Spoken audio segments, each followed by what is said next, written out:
नमस्कार, स्वागत है आप सभी का डीडी न्यूज के इस विशेष सांकेतिक भाषा के बुलेटिन में। आपके साथ मैं हूं संध्या शर्मा और मेरे साथ है मेरे सहयोगी शरद मुदगल। आइए बुलेटिन की शुरुआत करते हैं हेडलाइंस के साथ। गृह एवं सहकारिता मंत्री अमित शाह आज करेंगे पोषण सुरक्षा एवं कुपोषण उन्मूलन में सीएसआर की भूमिका पर राष्ट्रीय कॉन्क्लेव का उद्घाटन। पीएम मोदी के सहकार से समृद्धि के विजन को साकार करने की दिशा में अहम पहल।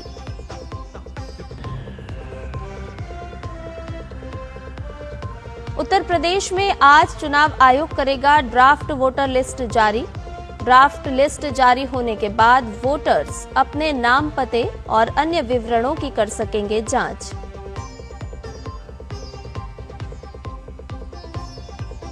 लग्जमबर्ग के दौरे पर विदेश मंत्री डॉक्टर एस जयशंकर आज करेंगे लग्जमबर्ग के उप प्रधानमंत्री, विदेश मंत्री, वरिष्ठ नेताओं और भारतीय समुदाय के सदस्यों से बातचीत।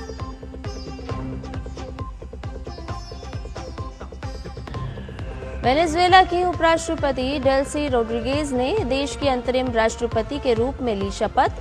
देश के पूर्व राष्ट्रपति मादुरो की हुई कोर्ट में पेशी। निकोलस मादुरो ने खुद को बताया निर्दोष।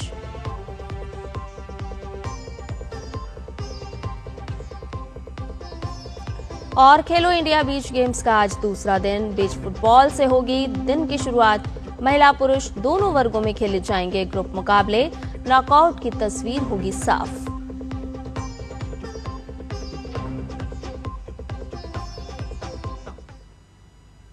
सभी खबरें विस्तार के साथ।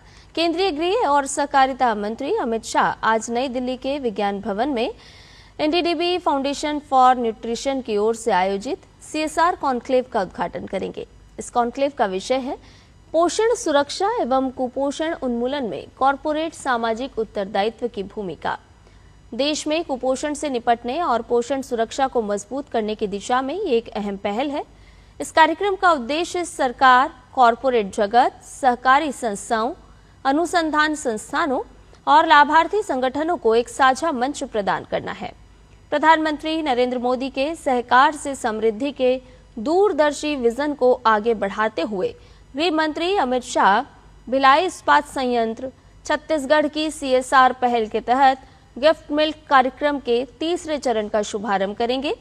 इस योजना के अंतर्गत भिलाई इस्पात संयंत्र के खनन क्षेत्रों में स्थित सरकारी विद्यालयों में पढ़ने वाले लगभग 4000 बच्चों को विटामिन ए और डी से फोर्टिफाइड फ्लेवर्ड दूध उपलब्ध कराया जाएगा। इसके साथ ही केंद्रीय मंत्री ने आईडीबीआई बैंक की सीएसआर पहल के अंतर्गत शिशु संजीवनी कार्यक्रम का भी शुभारंभ करेंगे।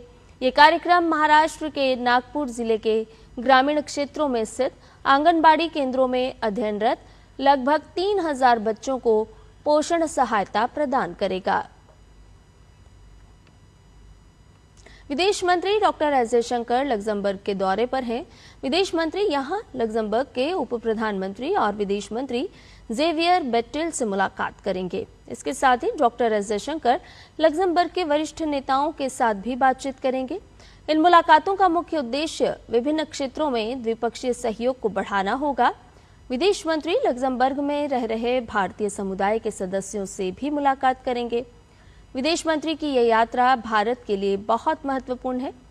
इससे फ्रांस और लग्जमबर्ग जैसे यूरोपीय देशों के साथ भारत के रिश्ते और मजबूत होंगे, खासकर जब भारत यूरोपीय संघ के साथ एक बड़े व्यापार समझौते पर काम कर रहा है। यूपी में आगामी विधानसभा चुनाव की तैयारियां जोरों पर हैं। इसी क्रम में आज एसआईआर की ड्राफ्ट सूची जारी की जाएगी। प्रदेश के कई करोड़ मतदाता एसआईआर प्रक्रिया के दौरान अनमैप्ड रह गए हैं। ऐसे में चुनाव आयोग की ओर से ड्राफ्ट मतदाता सूची के प्रकाशन के बाद भी मतदाताओं के पास अपना नाम मतदाता सूची में शामिल कराने का मौका होगा। चुनाव आयोग की ओर से जारी फॉर्म को भरकर वोटर मतदाता सूची में नाम शामिल कराने का आवेदन कर सकते हैं। यूपी में 4 नवंबर से वोटर लिस्ट के विशेष गहन पुनरीक्षण की प्रक्रिया शुरू की गई थी। अनमैप्ड मतदाताओं को चुनाव आयोग की ओर से नोटिस जारी किया जाएगा। ड्राफ्ट मतदाता सूची के प्रकाशन के बाद जिलों में छुटे मतदाताओं की वास्तविक संख्या का पता चलेगा। वहीं ड्राफ्ट मतदाता सूची के प्रकाशन के बाद दावा आपत्ति की प्रक्रिया शुरू हो जाएगी। मतदाता 6 फरवरी तक अपने दावे आपत्ति जमा कर सकेंगे। पश्चिम बंगाल में मतदाता सूची में गड़बड़ी को लेकर चुनाव आयोग की रिपोर्ट सामने आई है। तृणमूल कांग्रेस महासचिव अभिषेक बनर्जी ने बारुईपुर की सभा में आरोप लगाया था कि 3 जीवित मतदाताओं को मृत दिखाकर ड्राफ्ट मतदाता सूची से हटाया गया। शिकायत के बाद आयोग द्वारा मांगी गई रिपोर्ट में सीओ कार्यालय ने बताया कि ये गलती अनजाने में हुई है। मोनिरुल मुल्ला, हरे कृष्ण गिरी और मायादास के नाम गलती से एएसडी सूची में मृत दर्ज हो गए थे। बूथ स्तर के अधिकारियों ने त्रुटि स्वीकार की और बताया कि मामला सामने आते ही सुधार की प्रक्रिया शुरू कर दी गई है। मोनिरुल और हरे कृष्ण के नाम फॉर्म 6 के जरिए फिर से मतदाता सूची में जोड़ दिए गए हैं। कर्नाटक में राज्य सरकार के खिलाफ भाजपा का विरोध प्रदर्शन जारी है। भाजपा राज्य के कोगिलू में अतिक्रमण हटाओ अभियान के बाद प्रभावित लोगों को आवाज देने के सरकार के फैसले के खिलाफ विरोध प्रदर्शन किया। कोगिलू बचाओ, अवैध प्रवासियों को हटाओ के नारे के साथ हुए इस प्रदर्शन में भाजपा प्रदेश अध्यक्ष बीवाई विजेंद्र सहित कई वरिष्ठ नेता शामिल हुए। विजेंद्र ने आरोप लगाया कि सिद्धारमैया सरकार ने अवैध प्रवासियों के घर गिराने के फैसले से यू टर्न लेकर राजनीतिक दबाव में उन्हें आवाज देने का निर्णय लिया है। हिमाचल प्रदेश के धर्मशाला में मानसिक प्रताड़ना के कारण एक कॉलेज छात्रा की दुखद मौत का मामला तुल पकड़ता जा रहा है। इस मामले में अखिल भारतीय विद्यार्थी परिषद ने उपायुक्त कार्यालय के बाहर प्रदर्शन किया। एबीवीपी ने निष्पक्ष जांच की मांग की। विद्यार्थी परिषद की प्रदेश मंत्री नैन्सी अटल ने कहा कि प्रदेश भर में कानून व्यवस्था मजबूत करने के लिए ये प्रदर्शन किया जा रहा है। उन्होंने सरकार से दोषियों के खिलाफ कड़ी कार्रवाई करने की भी मांग की है। उत्तर पूर्व भारत में कड़ाके की ठंड, कोहरे और शीतलहर का दौर जारी है। जम्मू कश्मीर और उत्तराखंड के पहाड़ी इलाकों में कल हुई हल्की बर्फबारी का मैदानी इलाकों में असर दिख रहा है। इससे सामान्य जनजीवन अस्त व्यस्त है। कड़ाके की सर्दी से कपकपी छूट रही है और ठिठुरन भी बढ़ गई है। सुबह दृश्यता कम होने से सड़क और रेल यातायात भी प्रभावित है। मौसम विभाग के अनुसार अगले कुछ दिनों तक उत्तर पश्चिम, मध्य, पूर्वी और उत्तर पूर्वी भारत में दिल्ली, पंजाब, हरियाणा, चंडीगढ़, पूर्वी उत्तर प्रदेश, मध्य प्रदेश, उत्तराखंड, राजस्थान, ओडिशा, असम, मेघालय में सुबह के समय घना कोहरा छाए रहने की संभावना है। तो वहीं पूर्वी पश्चिमी राजस्थान के कुछ इलाकों, उप हिमालयी, पश्चिम बंगाल, मध्य प्रदेश, बिहार में दिन में ठंड रहने की संभावना है, जबकि अगले कुछ दिनों तक पंजाब, हरियाणा, चंडीगढ़ के कुछ इलाकों, पूर्वी पश्चिमी राजस्थान, छत्तीसगढ़, झारखंड और राजस्थान में शीतलहर की संभावना है। वहीं कुछ दिनों तक न्यूनतम तापमान में गिरावट आने की भी संभावना है। वेनेजुएला के उपराष्ट्रपति डेल्सी रोड्रिगेज ने सोमवार को देश के अंतरिम राष्ट्रपति के रूप में शपथ ली। ये घटनाक्रम उस समय सामने आया जब राष्ट्रपति निकोलस मादुरो को अमेरिका में ड्रग्स से जुड़े मामलों में न्यूयॉर्क की एक अदालत में पेश किया गया। इसके बाद अमेरिकी प्रशासन की कार्रवाई के चलते मादुरो को सत्ता से हटा दिया गया। डेल्सी रोड्रिगेज के शपथ ग्रहण के साथ ही वेनेजुएला में और अंतर्राष्ट्रीय स्तर पर तनाव बढ़ गया है। खेलो इंडिया बीच गेम्स के दूसरे दिन आज घोघला बीच दीव में दर्शकों को रोमांच, प्रतिस्पर्धा और खेल भावना का शानदार संगम देखने को मिलेगा।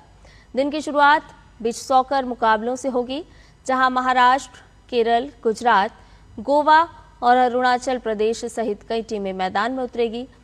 महिला और पुरुष दोनों वर्गों में ग्रुप मुकाबले खेले जाएंगे, जिससे नॉकआउट की तस्वीर और साफ होगी। बीच वॉलीबॉल में कोर्ट 1 और कोर्ट 2 पर लगातार मैचों का सिलसिला सुबह से शाम तक चलेगा, जिसमें तमिलनाडु, आंध्र प्रदेश, राजस्थान और गुजरात की टीमें प्रमुख रहेंगी।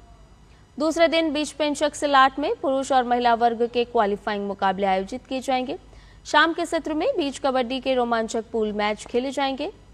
हरियाणा, महाराष्ट्र, राजस्थान, दिल्ली और पंजाब की टीमें जीत के लिए पूरा जोर लगाएंगी। दूसरे दिन का शेड्यूल खिलाड़ियों के लिए बेहद व्यस्त और चुनौतीपूर्ण रहने वाला है। श्रेयस अय्यर को विजय हजारे ट्रॉफी के बचे हुए लीग मैच के लिए मुंबई का कप्तान बनाया गया है। श्रेयस अय्यर शार्दुल ठाकुर का स्थान लेंगे, जो चोट के कारण प्रतियोगिता से बाहर हो गए हैं। मुंबई की टीम ग्रुप सी में है। मुंबई का अगला मुकाबला 6 जनवरी को हिमाचल प्रदेश के साथ होना है। इसके बाद मुंबई अपना आखिरी लीग मैच 8 जनवरी को पंजाब के खिलाफ खेलेगी। ये दोनों मुकाबले जयपुर में खेले जाएंगे।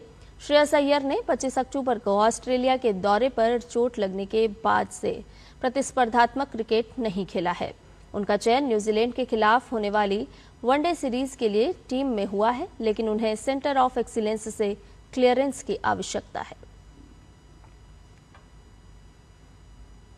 और हमारे इस विशेष सांकेतिक भाषा के बुलेटिन में फिलहाल के लिए इतना ही। मुझे और मेरे सहयोगी शरद मुदगल को दीजिए इजाजत। नमस्कार।